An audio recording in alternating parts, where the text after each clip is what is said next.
여러분 안녕하십니까? 시사도민고 김은국 교수의 이슈 정치 리더십을 탐구하는 시간입니다. 대한민국 어려운 길을 걸어왔습니다. 일제에 의해서 나라를 35년, 36년 빼앗겼죠. 그리고 그 이후에는 해방공간 좌우 이념 대립 컸고요. 그 이후에는 또 군부 쿠데타로 인해서 무수한 그런 좌절의 시간을 겪었습니다. 그리고 이제 산업화와 민주주의를 거쳐서 대한민국 발전하고 있습니다. 그 과정에는 수많은 우리의 독립지사들 그리고 우리 정치 지도자들의 피와 땀이 섞여 있었습니다. 2019년 바로 3.1운동 100주년이자 상해 임시정부 수립 100주년이 되는 해입니다. 바로 100년 전에 우리 3.1운동이 일어나서 수많은 우리 독립지사들이 일제에 의해서 숨지거나 투옥당하거나 또는 고문을 당하면서 목숨을 잃어갔습니다. 또 일부는 중국의 상하이로 갔습니다. 거기에서 임시정부를 만들어서 대한민국의 독립을 위해 열심히 일했습니다. 올해 그런 의미가 있기 때문에 임시정부 수립 또 3.1운동 100주년이라는 큰 의미를 가진 2019년에 대한민국은 그런 독립지사들, 순국선열들을 기리는 그런 목소리가 높습니다. 가장 대표적인 독립운동가라면 누구를 꼽을 수 있을까요? 저는 단연 백범 김구 선생의 예를 듭니다. 백범 김구 선생은 독립운동뿐만 아니라 그 이후에 대한민국의 올바른 민주주의와 민족주의의 가치를 심기 위해서 마지막 숨지는 순간까지 혼신의 힘을 다했던 그런 정치 지도자입니다. 물론 안두희라고 하는 그런 저격범의 흉탄에 의해서 마지막 생을 마감했습니다. 결실을 보는 데는 실패했지만 그러나 그 삶의 과정 하나하나는 너무나 아름답고 순수하며 또 열정이 가득한 그런 역동적인 삶을 살았습니다. 정치 지도자의 가장 중요한 요소는 무엇일까요? 가장 중요한 요소는 역시 도전 정신과 용기 그리고 절제하는 능력 또 전체 상황을 볼 수 있는 조화로운 그런 가치를 볼 수 있는 능력 균형 감각 이런 걸 들 수 있을 겁니다. 바로 독일의 사회 철학자 막스 베버가 한 말입니다. 이런 정치 지도자들이 과거에는 카리스마에 의존을 했습니다. 나를 따르라. 나를 따르면 모든 것을 이루어주겠다라면서 손을 들고 뛰어가면 뒤에는 수많은 병사들이 함께 갔습니다. 바로 알렉산더 대왕, 또 나폴레옹, 한니발. 우리 같으면 어떤 사람을 들 수 있겠습니까? 을지문덕 장군, 또 이순신 장군, 많은 그런 군인형의 리더들이 그런 역할을 했습니다. 솔선수범하면서도 강력한 카리스마, 자기 결단력을 가진 그런 지도자였습니다. 그러나 점점 더 그런 역할들은 요즘 현대형에서는 소통하고 고난을 이임하는 그런 현대형의 변혁적 리더십으로 바뀌고 있습니다. 백범 김구 선생은 과거형의 그런 카리스마적 리더십도 있었고요. 또 함께 소통하고 자신을 낮추는 그런 겸손하고 겸허한 리더십도 갖춘 그런 훌륭한 독립운동가였습니다. 그런 측면에서 백범 김구 선생의 정치 리더십을 여러분과 함께 고민해 보려 합니다. 백범 김구 선생은 아시다시피 9살 때 한글과 또 한문을 배웠습니다. 그러면서 당시 동학운동이 정말 들불처럼 대한민국의 당시 조선 땅이죠. 대한민국 곳곳에 퍼져나갔을 때 동학의 접주가 됐습니다. 접주는 한 지역의 대표를 얘기하는 것이죠. 접주가 돼서 동학운동을 이끌었습니다. 그런데 일제에 의해서 쫓기게 되죠. 그리고 일본 군인을 당시에 살해하고 결국은 전국 곳곳을 떠돌면서 옥고까지 치르게 되는 그런 과정을 겪습니다. 그리고 1919년 3.1운동이 일어난 이후에 역시 독립운동을 위해서 열심히 노력하다가 중국의 상하이, 우리 상해라고 부르죠. 상하이로 갑니다. 거기에 임시정부를 수립하고 무수한 독립투쟁을 전개했습니다.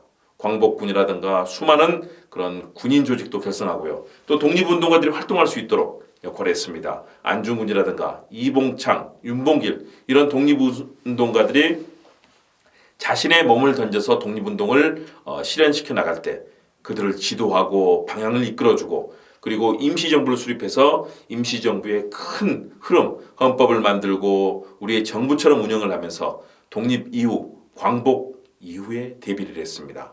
그러면서도 밤잠을 자지 않고 독립을 위해서 헐벗고 또 먹을 것이 없던 그런 정말 힘겨운 나날이었습니다. 일제 탄압, 중국 당국마저도 탄압하는 그런 시기가 있었습니다.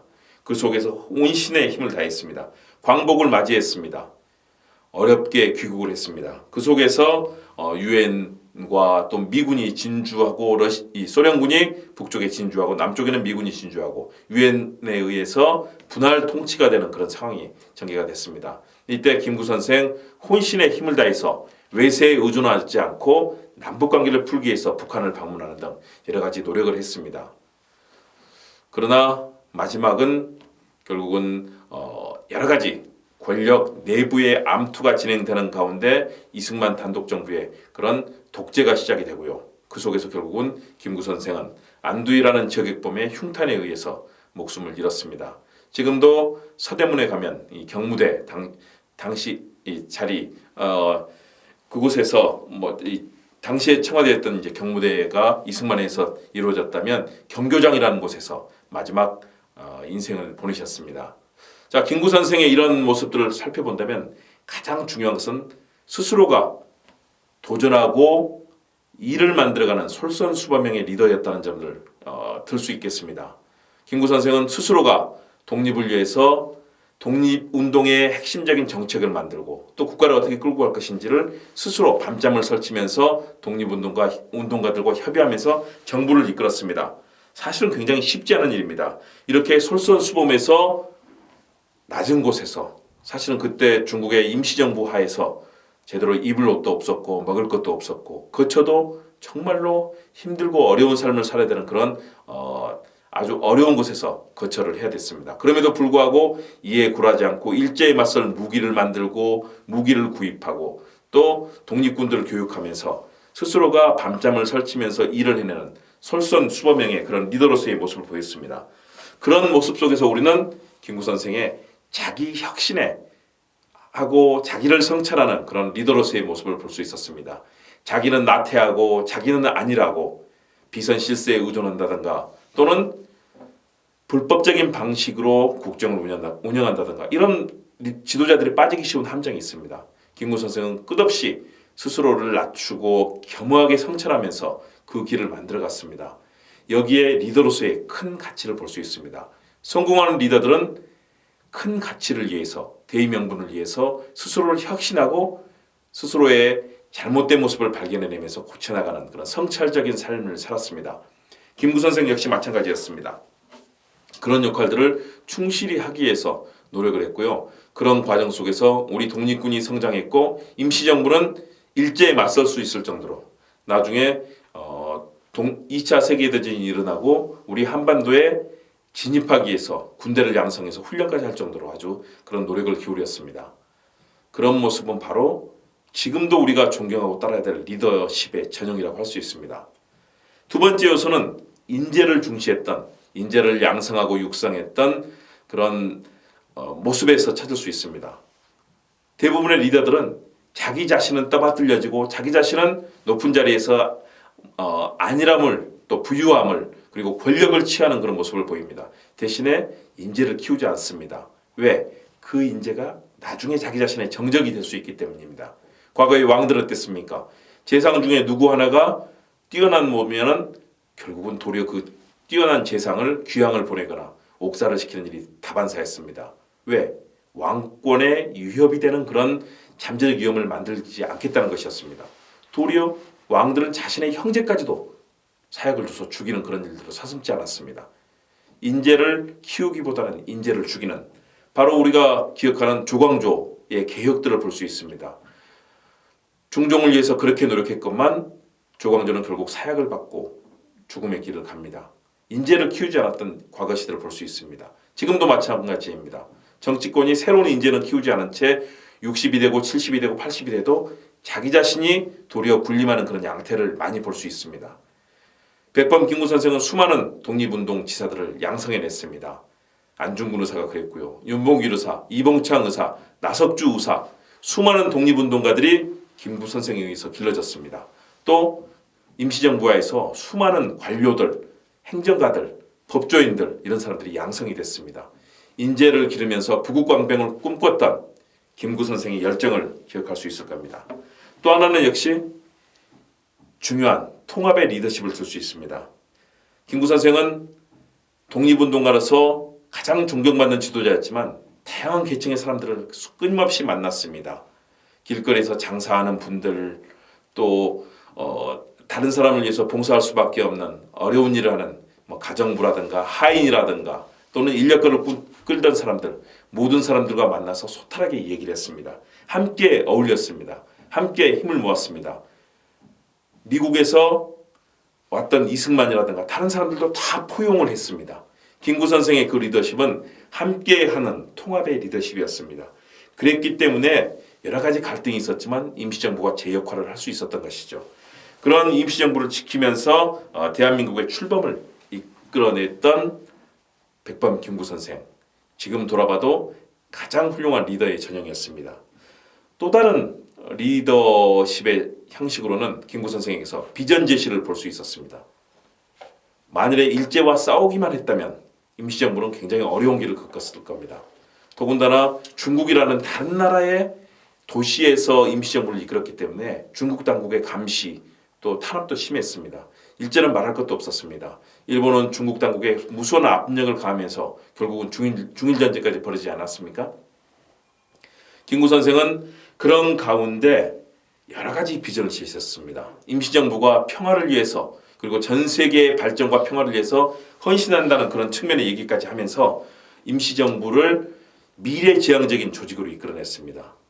또 하나는 김구 선생이 문화국가라는, 문화선진국이라는 비전을 제시했다는 겁니다. 김구 선생이 가장 중시했던 것은 대한민국이 문화입국, 문화선진국이 되어야 한다는 것이었습니다.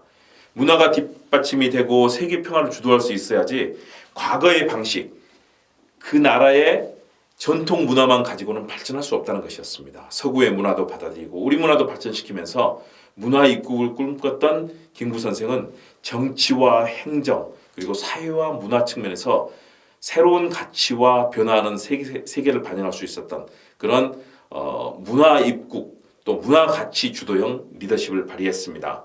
이를 통해서 문화 국가를 만드는 이 현실적 안목, 통찰력을 보여줬습니다. 이것은 백범 김구 선생이 썼던 백범 일지에 잘 나타나 있습니다. 무엇보다도 조국의 독립이 가장 중요했지만 그 독립을 통해서 이끌어내는 나라는 문화 선진국이 되어야 된다라는 얘기를 했습니다. 그렇기 때문에 지금도 수많은 음악인들, 또 시인, 소설가, 또 문화평론가, 많은 사람들, 미술가 이런 사람들이 백범 김구 선생을 가장 중요한 그런 정치 지도자로 존경하고 존중하는 까닭일 겁니다.